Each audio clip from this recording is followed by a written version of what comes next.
ঊর্ধ্বতন কর্তৃপক্ষের কাছে আমি হাত জোর করে করতেছি, একবার হাত জোর করে। 5টা ডিপার্টমেন্টে এই দেশটাকে শক্তিশালী করতে হবে। কয়টা ভাই? 1 নম্বর শিক্ষা। 1 নম্বর, প্রত্যেক মুসলমানকে কোরআন এবং সুন্নাহর শিক্ষায় শিক্ষিত করতে হবে। আমি অন্য ধর্ম নিয়ে কথা বলছেন, তাদের মতো দিন পালন করি। লাকুম দীনুকুম ওয়ালিয়া দিন, লাকুম দীনুকুম ওয়ালিয়া দিন। তারা তাদের ধর্ম পালন করে করুক, আমাদের কোনো মাথা ব্যথা নাই। প্রত্যেক মুসলমানের বাচ্চাকে কোরআন সুন্নাহর শিক্ষায় শিক্ষিত করতে হবে এবং একই সাথে এই যুগকে চ্যালেঞ্জ করার জন্য যত সাবজেক্ট দরকার সব সাবজেক্ট আমাদেরকে শিখতে হবে ইনশাআল্লাহ। একমুখী শিক্ষা না, দ্বিমুখী শিক্ষার মেরুকরণ না, একদম দ্বিমুখী শিক্ষাকে একমুখী করে একটা কম্বাইন্ড এডুকেশন সিস্টেম চালু করতে হবে।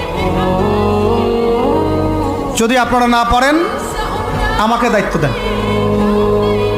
আমাদেরকে বলেন যে ভাই বা ছোট ভাই, তোমাকে আমি 1 বছর সময় দিলাম, শিক্ষার বিষয়গুলো গোছায় দাও।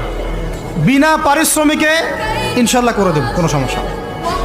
1 টাকাও দিতে হবে না, জাস্ট একটা চেয়ার টেবিল দেন, 100 জন আলেম দেন, 100 জন বুদ্ধিজীবী দেন, গড়ে দিব ইনশাআল্লাহ। তা প্লে গ্রুপ থেকে মাস্টার্স পর্যন্ত আমাদের ছেলেমেয়েরা এমন শিক্ষায় শিক্ষিত হবে যেটাকে শরীফের গল্প শেখাবে না ইনশাআল্লাহ। বরং আমার ছেলে পাইলটও হবে, বিমানও চালাবে, আমার ছেলে ইনশাআল্লাহ হাফেজে করানো হবে ইনশাআল্লাহ।